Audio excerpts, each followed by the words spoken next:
천리길도 한 걸음이라는 말이 있죠. 42.19km를 달려가는 마라톤 선수는 한 걸음 한 걸음씩 뛰어야 됩니다. 급한 마음에 한목에 10걸음씩 100걸음씩 뛰어버리면 페이스가 오버돼서 도중에 지쳐 쓰러지고 맙니다.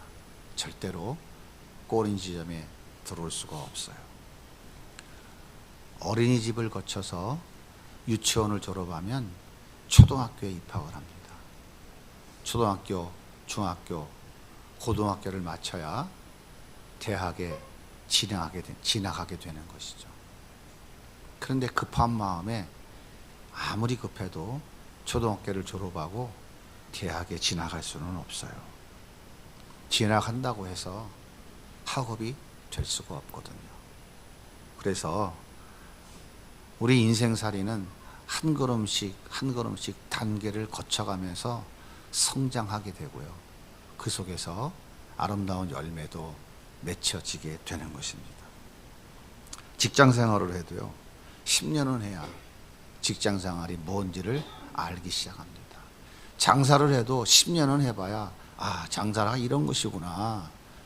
그러면서 왜 장사가 망하는지, 왜 장사가 흥하는지 돈이 눈에 보이기 시작하는 거예요.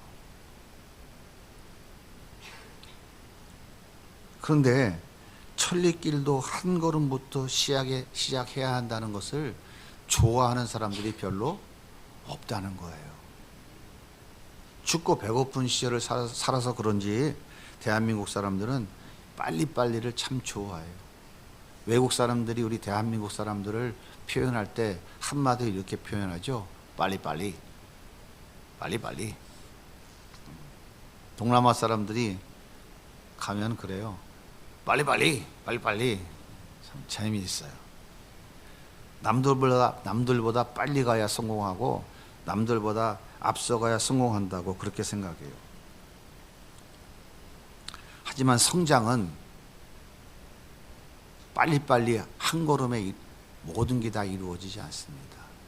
한 단계씩, 한 계단씩 차근차근 거쳐 나가면서 이루어지는 것이고 그 속에서 열매가 맺어지게 되는 것이죠. 창세기 12장에 보면 하나님께서 아브라함에게 너는 내 고향과 친척과 아비 집 본토를 떠나서 내가 내게 지시한 땅으로 가라. 그럼 내가 너로 큰 민족을 이루게 하고 너를 복의 근원 되게 해주겠다. 하나님이 그렇게 말씀하셨어요. 그러자 아브라함이 여호와의 말씀을 따라갔다고 창세기 12장 4절에 말씀하고 있어요. 이에 아브라함이 여호와의 말씀을 따라갔고, 그런데 오늘 우리가 읽은 본문 히브리서 11장 8절에 보면 성경은 이렇게 말씀해요. 믿음으로 아브라함은 부르심을 받았을 때에 순종하여 장래 유업으로 받을 땅에 나아갈 때 갈 바를 알지 못하고 나아갔으며.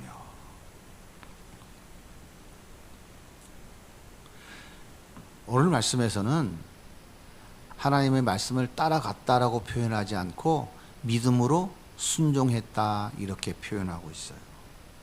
그러니까 하나님의 말씀을 따라갔다는 말은 무슨 말이냐면 하나님의 약속의 말씀을 믿고 자발적으로 행동했다라고 하는 말인 거예요. 여기서 중요한 것은 믿음은 하나님의 말씀을 듣고 끝나는 것이 아니라 그 말씀을 몸으로 반응하는 것이라는 사실이에요.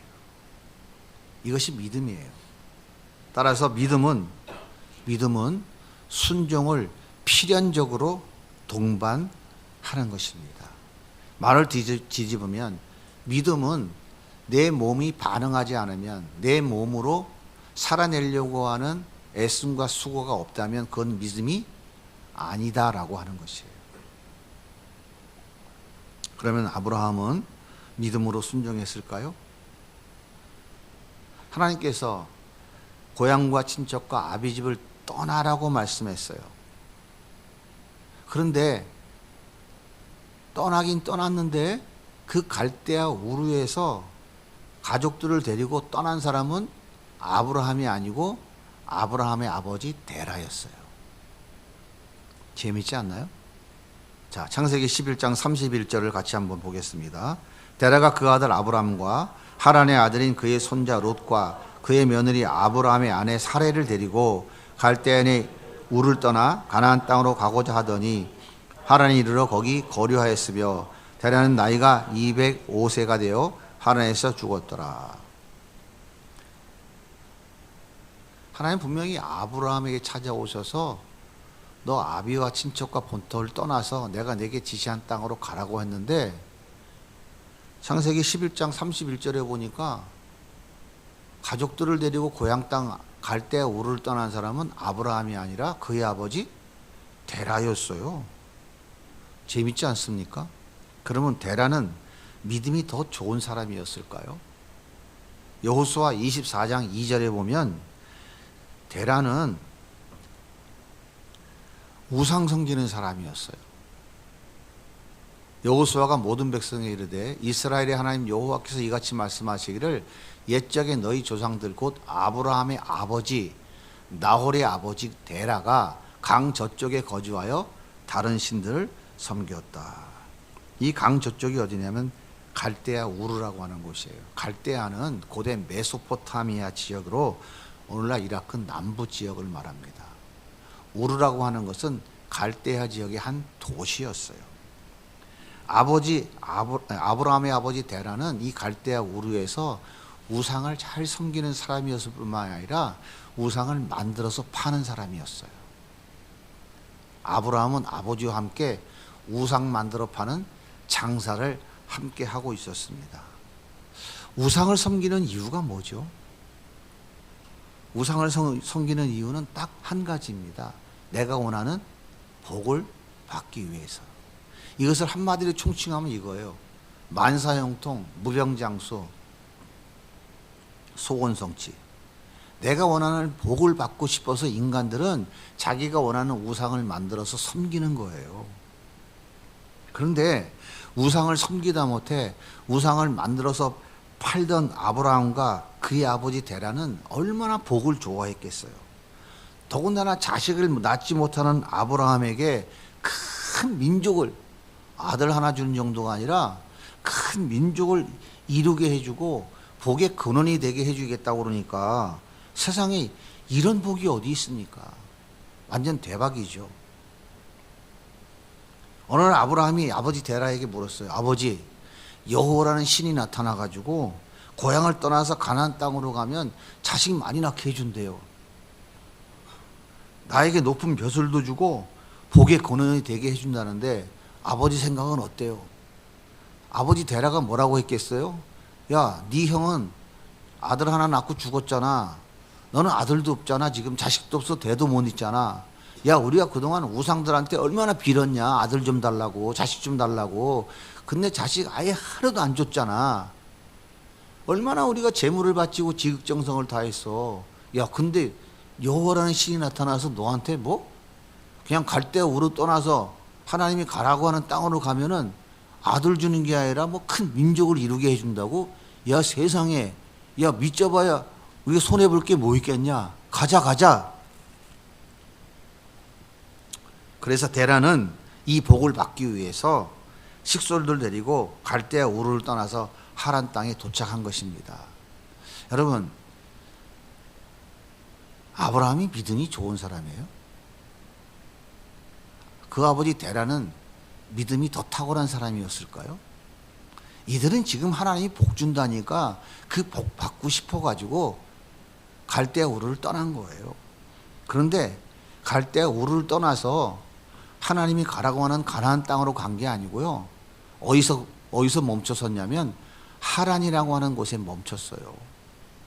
하란은요, 고대 메소포타미아 문명권 끝자락에 있는 도시입니다. 우리가 서울에서 경기도 수원을 가려고 하면은 가려고 할 때에 어디로 지나가냐면 여러 가지 길이 있겠지만 남태령 고개를 넘어가는 거예요. 지금 남태령 고개는 어디입니까? 서울의 도심은 벗어났지만 여전히 서울의 문화와 서울의 행정의 영향을 받는 곳이 남태령이에요. 남태령을 넘어서면 이제 경기도입니다. 그러니까 지금 데라는 아브라함과 가족들을 데리고 어디쯤 와 있냐면, 도심은 벗어났지만, 서울의 도심은 벗어났지만 서울의 문화와 행정력이 미치는 남태령 고개쯤에 와 있는 거예요. 여기가 하란이에요. 여전히 메소포타미아 문명의 영향을 받고 행정력의 영향을 받는 그 범위 안에서 벗어나지 못하고 있었던 거예요. 4,000년 전 갈대에 오르는 수세식 화장실이 있을 정도로 문명이 탁월하게 발달했던 곳입니다. 그런데 하나님이 가라고 하는 가나안 땅은 미개척지예요. 척박한 땅이고 물도 제대로 없는 곳입니다. 이곳으로 가라고 하니까 가기가 쉬웠을까요? 굉장히 어려웠죠. 더더군다나 고대 사회에서 고향, 자기 종족을 떠나서 홀로 단독으로 타지로 이동한다는 것은 스스로 죽음을 자초하는 일입니다. 그래서 데라는 하란을 벗어나지 못하고 갈까 말까 머뭇거리다가 거기서 죽은 거예요. 자, 이렇게 아버지 데라가 죽고 난 다음에 하나님이 아브라함에게 다시 나타나셨어요. 그 다시 나타나서 하신 말씀이 창세기 12장 1절의 말씀이에요. 너 아비와 본토와 친척을 떠나 내가 내게 지시한 땅으로 가라. 아브라함은 아버지도 죽었고 자식도 없고 하란까지 왔어. 이제 더 이상 선택의 여지가 없어요. 혹시나 하는 기대감으로 밀려서 가나안 땅에 들어온 것입니다. 자, 창세기 12장 5절은 이렇게 말씀하세요. 아브라함이 그의 아내 사레와 조카 롯과 하란에서 모은 모든 소유와 얻은 사람들을 이끌고 가나안 땅으로 가려고 떠나서 마침내 가나안 땅에 들어갔더라. 근데 아브라함은 누구를 데리고 왔다고요? 조카 롯을 또 데리고 왔어요. 자, 아브라함은 히브리서 11장에 기록되는 이스라엘의 믿음의 조상들, 탁월한 믿음의 사람들의 그 반열에 설 수 있는 사람이었을까요? 이 사람은 정말 믿음으로 하나님의 말씀을 순종한 사람일까요? 어떻게 생각하십니까? 아브라함이 가나안 땅에 들어왔는데 기근이 너무 심해서 도저히 살 수가 없어요. 그래서 아브라함이 야, 안 되겠다. 여기서는 죽겠다. 우리 애굽으로 내려가자. 도착하자마자 다시 가솔들을 이끌고 애굽으로 내려갔어요. 하나님은 가나안 땅으로 가라 그랬지 애굽으로 가라고 하지 않았어요. 어때요? 아브라함이 믿음이 좋은 사람입니까? 네. 믿음의 조상이라고 인정해 줄 만한 사람이에요? 그런데 애굽 땅에 가까워 왔는데 아브라함이 그의 아내 사라에게 뭐라고 얘기하냐면 당신은 너무 아리따운 여자야. 당신은 너무 미모가 출중해서 혹시 내가 애굽에 가가지고 사람들이 나를 죽이고 당신을 뺏어갈지 모르니까 당신 말이야 날 남편이라고 말하지 말고 나를 누이라고 해. 그러면 내가 그대로 말미암아 안전하고 내 목숨이 그대로 말미암아 보존되리라.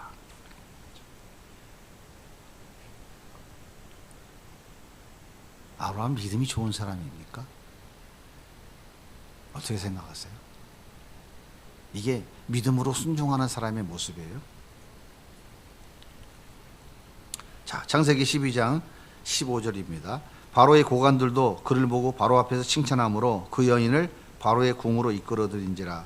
이에 바로가 그로 말미암아 아브라함을 후대함으로 아브라함이 양과 소와 노비와 암수 나귀와 낙타를 얻었더라. 이게 무슨 얘기예요? 아브라함이 자기 여동생을 바로 왕에게 주고 그 다음에 바로 왕에게 선물 받은 거예요. 이걸 뭐라고 얘기하죠? 예? 이걸 뭐라고 표현하는데?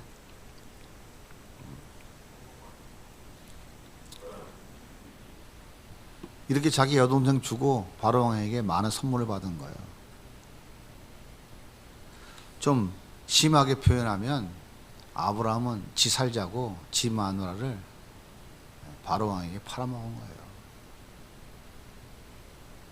창세기 20장에 보면요, 그럴 왕 아비멜렉에게 똑같은 방법으로 또 아내를 팔아먹어요. 믿음이 좋은 사람입니까? 진짜 못나도 이렇게 못난 남자가 있을까? 사랑하는 자매들이여, 이런 남자랑 결혼하면 인생이 행복해집니다. 꼭 이런 사람들하고 결혼하세요. 대답이 없어. 세상에 찌질해도 이런 찌질한 사람이 어디 있습니까? 자기 마누라를 지 살자고 2번씩이나 거짓말하고 팔아먹어요. 이게 믿음의 사람의 모습인가요? 아브라함이 믿음의 조상이라고 부를 수 있겠어요? 아브라함이 히브리서 11장 믿음의 사람의 그 족보에 그 이름을 올릴 수 있겠습니까?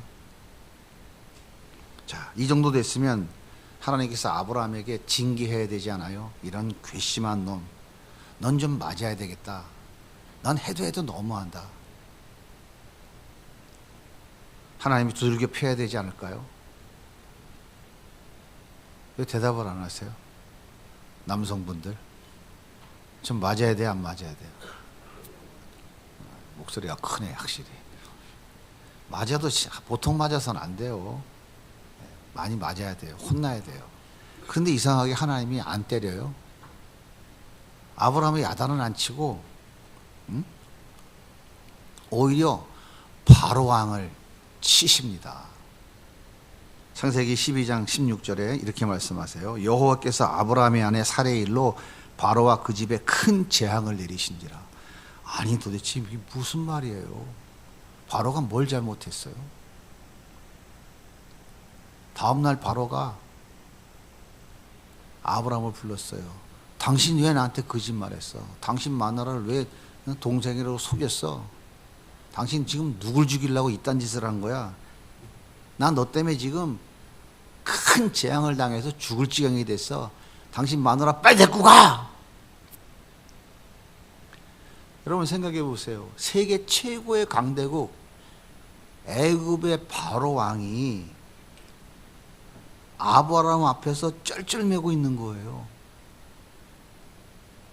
하나님은 정말 말도 안 되는 상황을 지금 만들어 놓으셨어요. 그렇다면 아브라함은 이 말도 안 되는 상황을 보면서 무슨 생각을 했을까요?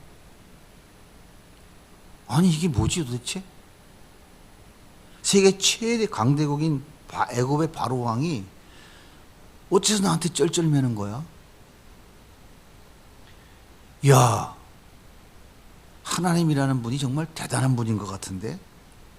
야, 하나님 장난 아니네? 하나님은 믿음이라고는 눈꼽만치도 없는 아브라함에게 하나님이 어떤 분인지 한 단계씩 지금 알아가게 하고 계신 거예요. 우리도 마찬가지입니다. 뭐야, 저 인간이 예수 믿어? 야, 뭐 저런 게 장로고 목사야? 우리 이런 생각이 들 때가 있어요. 그런데 걱정하지 마세요. 나를 대신해 십자가에 죽은 예수가 믿어지는 믿음 주신 하나님께서 반드시 그들의 믿음을 한 걸음씩 한 단계씩 성장하도록 만들어 가십니다. 특히 목사님들 왜 목사를 만들었을까요? 저는 제가 지난 20여 년 세월을 흘러서 보니까 내린 결론이 이거예요. 오죽하면 나를 목사 만들었을까? 내가 목사 안 됐으면 과연 내가 주일날 예배 나왔을까? 저 자신을 돌아보니까 제가 뭐 잘나서 뭐 능력이 있어서 자격이 돼서 목사 하나님 시킨 게 아니고, 넌 그거라도 안 시키면은 네 믿음이 성장해 가지 않고 너는 지옥 갈 게 뻔하니까 그래서 너 목사 시킨 거야 이놈아. 그게 하나님의 뜻인 것 같았어요. 유 목사님은 어때요? 하이, 할렐루야네. 우리 임 전도사님은 어때요? 아니에요? 기분 나쁩니까? 송 전도사는? 진짜요? 짜고 치는 것 같은데.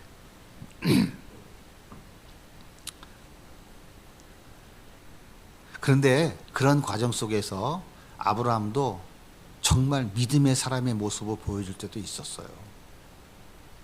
창세기 13장에 보면 조카 롯과 아브라함의 목자들이 서로 싸웠어요. 그러니까 아브라함이 뭐라 그러냐면, 야 조카 롯아, 너하고 나하고 친족인데 우리가 이렇게 싸우면 하나님 영광 가리우지 않겠냐? 네가 먼저 좋은 땅 차지해서 떠나라. 얼마나 멋지게 양보합니까? 자기가 삼촌이니까 자기가 먼저 좋은 땅 차지할 수 있었지만 조카로서에게 멋지게 양보해요. 또 창세기 14장에 보면 롯이 잡혀갔다는 소식을 듣고 아브라함이 자기 집에 있는 종들 318명을 데리고 와서 롯을 구출해 옵니다. 이때 살레망 멜기세덱이 떡과 포도주를 가지고 나와서 아브라함에게 복을 빌어줘요. 그랬더니 아브라함이 전리품 중에서 10분의 1을 멜기세덱에게 주었어요. 그러자 소돔 왕이 뭐라고 얘기하냐면, 야, 나머지 전리품은 너 다 가져가. 그러자 아브라함이 뭐라고 그러냐면, 내가 너 때문에 부자 됐다는 소리 난 듣고 싶지 않아. 너나 다 가져가 하면서 여호와께 손을 들어 맹세합니다. 정말 멋진 믿음의 모습이죠. 그러니까 무슨 얘기냐면, 내가 318명 데리고 가서 소돔의 왕 4개 성의 왕들 그 연합군들과 싸워 이긴 것은 내가 이긴 게 아니야. 하나님이 하셔서 이긴 거야. 이 전리품도 하나님이 나에게 주신 것이지 내 힘으로 얻은 게 아니야. 너 다 가져가. 내가 너 때문에 부자 됐다 소리 듣고 싶지 않아. 와, 얼마나 멋진 믿음입니까? 그런데 있잖아요, 그것도 잠시고 또 믿음 있는 사람 같은 모습을 보이긴 보였지만 또 넘어집니다. 금방.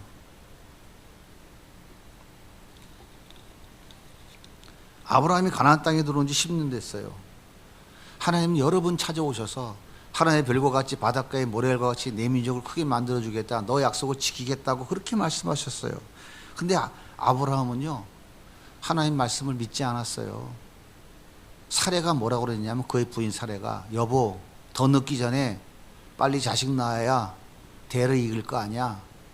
내 몸종 줄 테니까 아들 낳아 해서 사라의 몸종 하가를 취해서 아들을 낳았잖아요. 그 아들이 이름이 뭐라고요? 이스마엘이에요.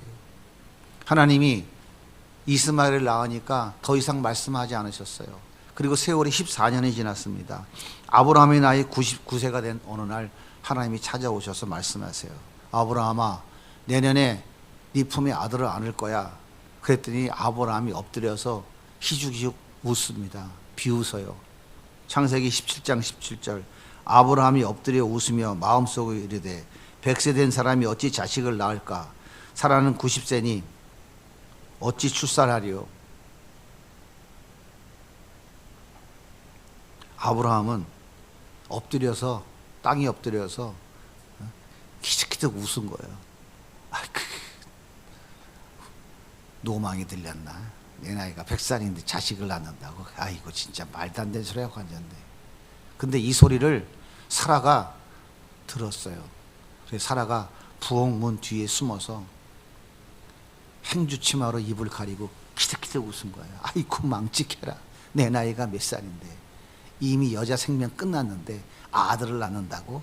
20년 동안 뭐 하다가 이제 와서 아들 준다는 거야? 말도 안 되는 소리를 하고 앉았네. 창세기 18장 12절에 성경은 이렇게 얘기합니다. 사라가 속으로 웃고 이르되, 이 웃었다는 얘기는 비웃었다는 거예요. 하나님 말씀을 비웃은 거예요. 여러분 생각해 보세요. 이게 누구의 모습입니까? 우리의 모습 아닌가요? 하나님 말씀대로 순종할 때도 덜어 있어요. 그런데 하나님 말씀을 헌신짝처럼 내버릴 때가 더 많죠. 그런데 하나님은 우리를 책망하거나 징계하지 않으셨어요. 내 손잡아 일으켜 주시고 위로해 주시고 격려해 주시고 기다리고 또 기다리고 또 기다리셨어요. 그리고 왜 실패했는지, 왜 불순종했는지, 왜 하나님의 말씀을 버렸는지 하나하나 가르쳐 주십니다. 그래서 우리의 믿음을 한 걸음씩 한 걸음씩 한 단계씩 성장시켜서 여기까지 이르는 거예요. 그리고 결국에는요, 세상이 감당치 못할 믿음의 사람으로 하나님이 세워가시는 거예요. 그러면 하나님은 아브라함의 믿음을 정말 성장시키셨을까요? 히브리서 11장에 기록되어져 있는 믿음의 사람들 그 바단에 설 수 있을 만큼 그런 강하고 담대한 믿음의 사람, 정말 자기의 생명을 내놓을 수 있는 그런 믿음의 사람으로 하나님이 결국은 그를 만들어 세워 놓으셨을까요? 창세기 22장에 보면 하나님께서 아브라함에게 100세에 낳은 아들을 번제로 드리라고 말씀하십니다. 말도 안 되는 얘기죠. 100세에 낳은 아들 하나, 아들이 또 있는 것도 아니야. 그 아들을 번제로 드리래요. 자, 이런 상황에서 아브라함은 어떻게 반응했을까요? 고향과 친척과 아버지 집을 떠나라고 하셨지만 단 한 가지도 지키지 않았던 아브라함. 겨우 가나안에 들어왔으나 흉년 들었다고 바로 애굽으로 도망가 버린 아브라함. 자기 목숨 부지하려고 아내를 2번씩이나 팔아먹은 참 유약하기 그지없는 아브라함. 하나님 말씀은 안 듣고 아내 사례의 말을 듣고 몸종으로부터 아들을 낳은 아브라함. 내년에 아들을 낳을 것이라고 말씀하신 하나님 말씀을 듣고 그 하나님을 비웃었던 아브라함. 아들 이삭을 낳고도 믿음의 모습을 전혀 볼 수 없었던 아브라함. 과연 이런 아브라함이 100세에 낳은 아들 이삭을, 눈에 넣어도 아프지 않은 아들 그 이삭을 번제로 드릴 수 있을까요? 번제는 어떻게 드립니까? 칼로 목을 찔러서 피를 받은 다음에 그 몸을 토막 내서 불에 태워서 드리는 제사가 번제예요. 아브라함은 정말 믿음으로 순종할 수 있을까요? 창세기 22장 9절에는 이렇게 말씀하십니다. 같이 읽어볼게요. 아브라함이 그곳에 제단을 쌓고 나무를 벌려놓고 그의 아들 이삭을 결박하여 제단 나무 위에 놓고 손을 내밀어 칼을 들고 그 아들을 잡으려 하니. 아브라함이 결박해서 번제단 위에 올려놓고 칼을 들었어요. 칼을 들었어요. 이때 하나님이 아브라함아 급히 부르시면서 그 아이에게 손대지 말라 이렇게 말씀하셨어요. 그리고 나서 이어서 창세기 22장 16절과 17절에 이렇게 말씀하십니다. 같이 한번 읽어볼까요? 내가 이같이 행하여 내 아들 내 독자도 아끼지 아니하였은즉 내가 내게 큰 복을 주고 내 씨가 크게 번성하여 하늘의 별과 같고 바닷가의 모래와 같게 하리니 내 씨가 그 대적의 성문을 차지하리라. 내 아들 내 독자도 아끼지 아니하였으니 내가 내게 큰 복을 주고 내 씨가 크게 번성하여 하늘의 별과 같고 바닷가의 모래와 같게 하리니. 이 말씀은 이미 갈대아 우르에서 아브라함에게 하셨던 약속이에요. 그리고 하란에서 다시 약속하셨어요. 그리고 창세기 12장과 창세기 15장, 창세기에 자그마치 7번이나 나타나셔서 약속하셨던 말씀이에요. 그런데 지금 그 약속 지키겠다고 다시 지금 하나님 말씀하고 있는 거예요. 무슨 얘기를 하는 건가요? 하나님께서 믿음이라고는 찾아볼 수 없는 아브라함, 찌질하고 연약한 아브라함으로 하여금 약속하신 그 복을 받을 만한 믿음을 준비시키려고 지금까지 그의 인생에 개입하셔서 한 걸음 한 걸음 한 단계씩 그의 믿음을 성장시켜 오셨다 그 말이에요. 네가 이제 드디어 그 복을 받을 믿음을 준비했다라고 하나님이 약속하시면서 이제 그 복을 시작하겠다라고 지금 말씀하고 있는 거예요.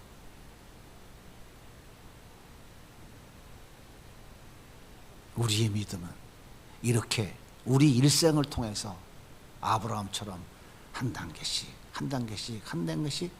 성장해 가는 거예요. 가랑비에 옷 젖듯이 하나씩 성장해 가는 거라고요. 그러면 믿음이란 뭘까요?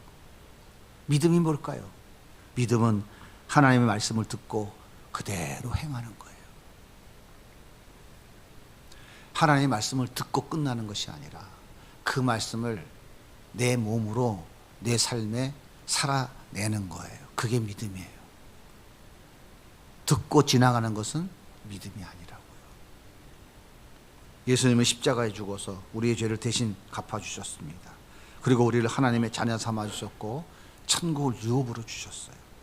여러분 이 진리를 믿으십니까? 안 믿어요? 제가 목소리를 조그맣게 하니까 여러분들도 조그맣게 하시나요? 제가 왜 목소리를 조그맣게 하는지 아세요?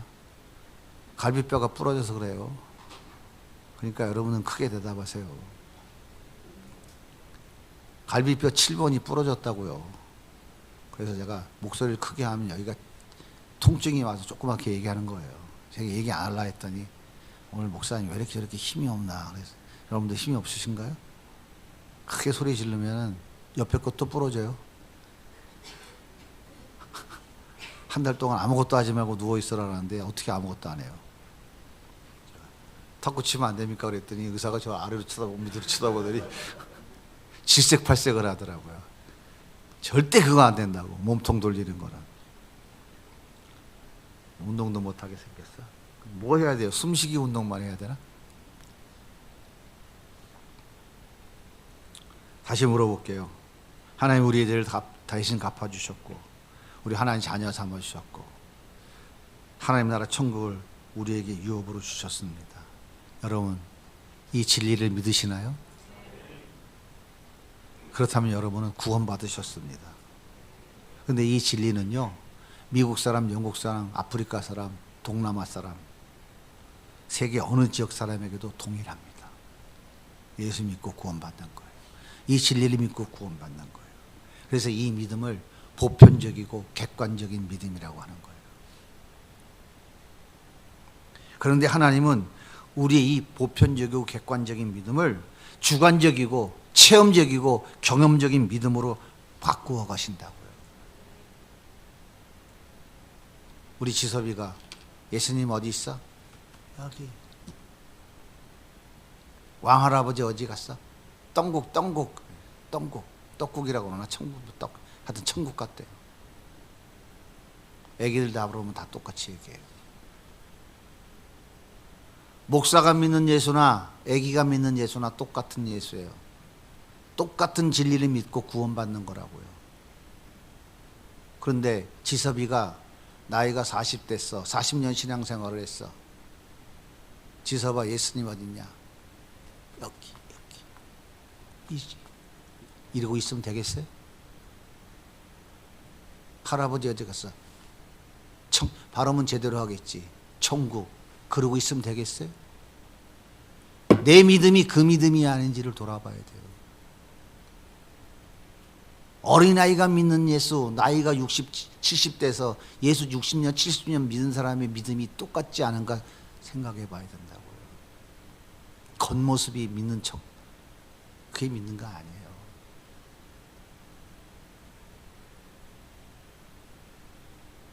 하나님은 지섭이가 예수 믿는 거나 할아버지가 예수 믿는 거나 똑같이 믿는 그 보편적인 믿음, 그 객관적인 믿음을 그대로 두시는 분이 아니고 그 믿음이 내가 하나님을 경험하는 체험적인 믿음, 경험적인 믿음. 그래서 내가 체험하고 경험한 그 믿음을 가지고 하나님을 살아계신 하나님이십니다. 그분은 영원토록 나와 함께 계십니다. 이렇게 자기 주관적으로 경험하고 체험한 믿음을 고백하도록 변화시켜 가신다 이 말이에요.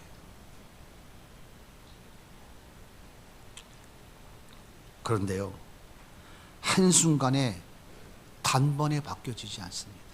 문둥병이 낫다고 한 번에 변화되는 게 아니에요. 로또가 맞았다고 한 번에 변화되는 게 아니라고요. 암병이 고쳐졌다고 한 번에 변화되는 게 아니라고요. 하나님은 그런 방법으로 우리의 이 객관적이고 보편적인 믿음을 체험적이고 경험적인 믿음으로 한 방에 바꿔 가시는 분이 아니에요. 한국교회가 이거 좋아하다가 다 망했잖아요. 하나님은요, 우리 일생을 통해서 한 걸음씩, 한 걸음씩, 한 단계씩, 한 계단씩 우리의 믿음을 성장시키시려고 우리의 삶에 개입하셔서 간섭하고 계신 거라고요. 하나님은 형편없는 아브라함의 믿음을 한 걸음씩 한 단계씩 성장시켜서 이삭을 번제로 드려도 하나님은 다시 살리실 수 있는 분이라는 믿음의 사람으로 바꾸어 놓으셨어요. 우리도 마찬가지입니다. 적게는 몇 년, 많게는 수십 년 예수 믿었어요. 그동안 예수 믿는다고 고백은 했지만 수없이 실패하고 낙심하고 낙마하고 넘어지고 쓰러지면서 내가 얼마나 믿음 없는 사람인지를 아셨어요? 모르셨어요? 깨달으셨어요? 못 깨달으셨어요? 못 깨달으셨으면 심각한 거고요. 그래도 깨달았으면 가능성이 있는 거예요.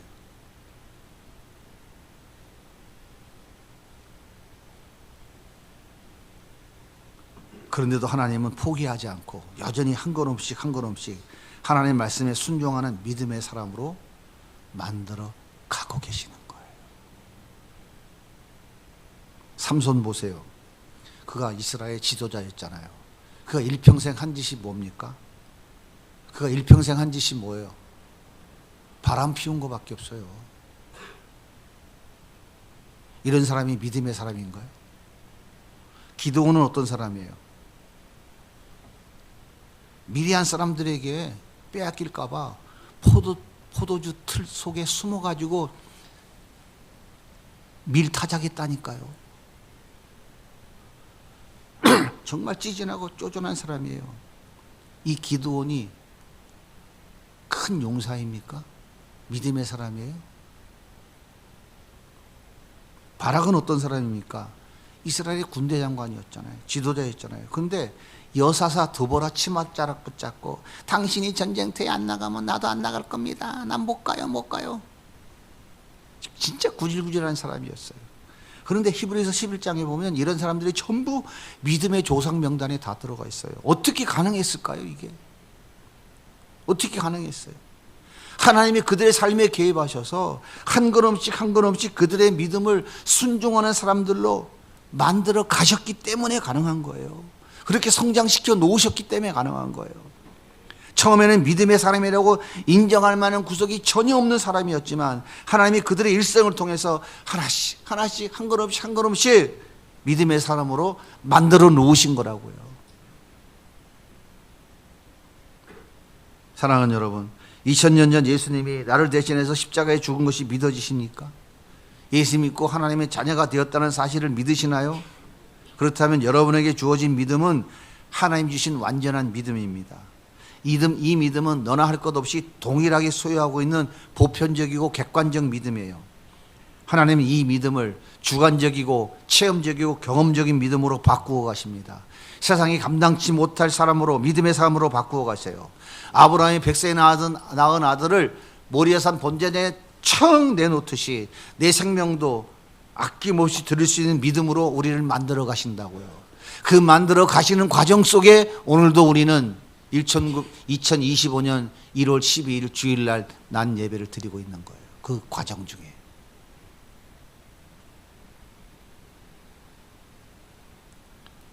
그렇게 우리의 믿음을 성장시키셔서 하나님을 기뻐하는 사람으로 세워가십니다. 예수님의 이름을 찬양하고 예수님의 이름을 높이는 하나님의 귀한 도구로 사용하시는 거예요. 그래서 히브리서 11장 6절에 보면 믿음 없이는 하나님을 기쁘시게 못하나니 하나님께 나아가는 자는 반드시 그가 계신 것과 또한 그가 자기를 찾는 자들에게 상 주시는 이심을 믿어야 할지니라. 그래서 믿음 없이는 하나님을 기쁘게 못하는 거라고요. 어떻게 무슨 재주로 하나님을 기쁘게 하실 것 같아요?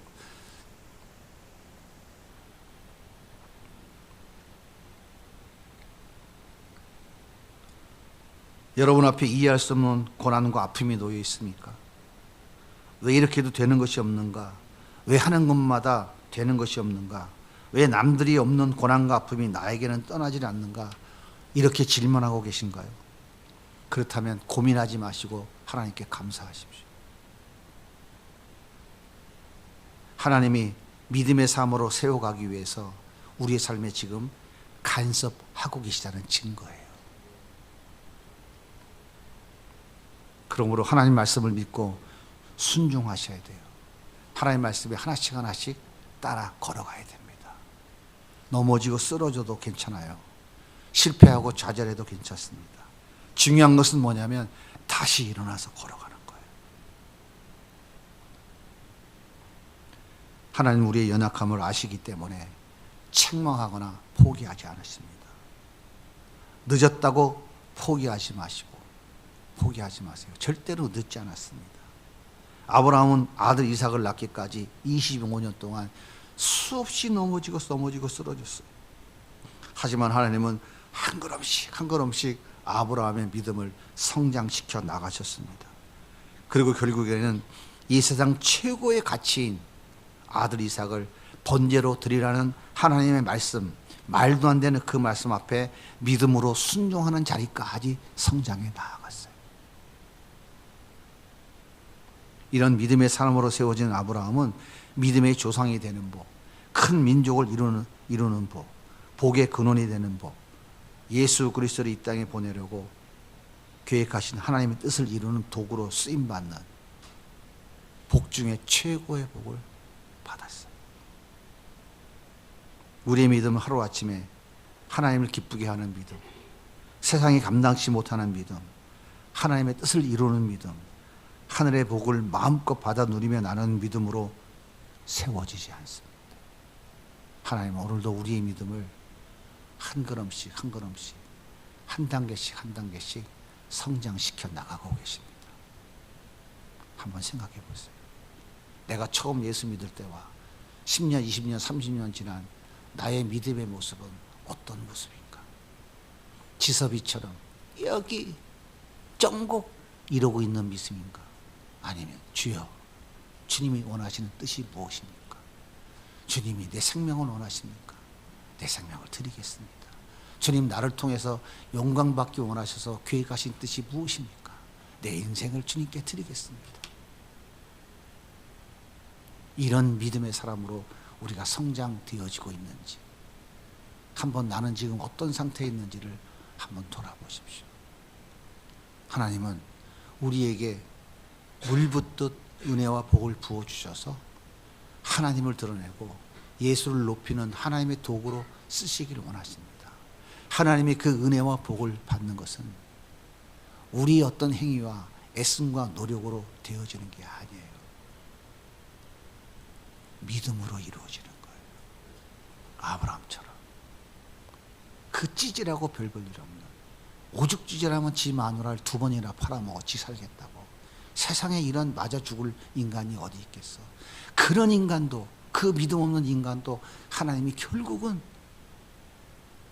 그 100세에 낳은 아들 이삭을 하나님 말씀에 순종하여 모리아산 번제단에 청 내놓는 정말 세상이 감당치 못할 믿음의 사람으로 하나님이 세워가시는 거예요. 그 사람을 통해서 하나님은 예수를 이 땅에 보내시는 놀라운 도구로 쓰시는 거예요. 하나님께 쓰임받고 싶고 하나님의 은혜와 복을 받아 누리고 싶으십니까? 아니면 맨날 지섭이처럼 여기 똥곡 이러다가 인생 끝내시겠습니까? 2025년도 하나님 우리 교회에 이 성도들에게, 여러분들에게 물붓듯 부어주시려고 계획하신 은혜와 복을 받을 준비를 하시기 바랍니다. 믿음 없이는 그 복을 못 누려요. 믿음의 그릇을 소주잔만한 그릇 준비하실랍니까? 그럼 그것밖에는 안 돼요. 어떤 믿음? 세상이 감당치 못할 믿음. 내 생명도 내놓을 수 있는 이 믿음. 나의 가장 귀한 이삭도 하나님께 드리는 믿음. 하나님 다시 살리실 겁니다. 이 믿음으로 준비하면 하나님께서 그 큰 믿음의 그릇 안에 얼마나 많은 것들을 부으셔서 하나님의 뜻을 이루는 도구로 쓰시겠습니까? 사랑하는 성도 여러분,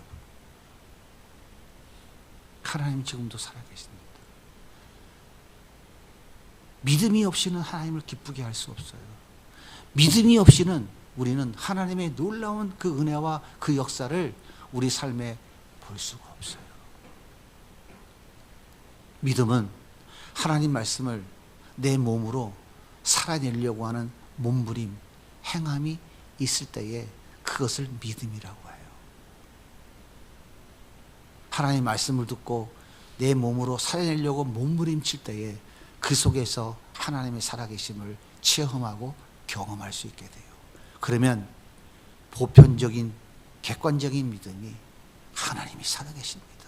난 죽어도 주님을 배신할 수 없습니다. 이런 경험적이고 체험적인 믿음으로 성장되어지는 것이고, 그 성장되어진 믿음 위에 하나님은 한없는 은혜와 복을 부으셔서 예수의 이름을 드러내고 예수의 영광을 나타내는 하나님의 도구로 쓰시는 거예요. 저는 우리 세비전 양이문교회가 지금까지도 하나님이 그렇게 이끌어 오셨지만, 올해부터 이제 그 놀라운 은혜와 복을 쏟아 부어 주시려고 이미 축복의 문을 여셨어요. 이제 문제는 우리가 믿음으로 그 그릇을 준비하느냐가 문제입니다.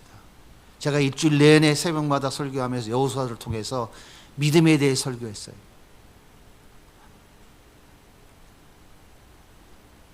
믿음을 준비하지 않으면 아무것도 안 돼요. 근데 그 믿음은 한몫에 대지지 않습니다.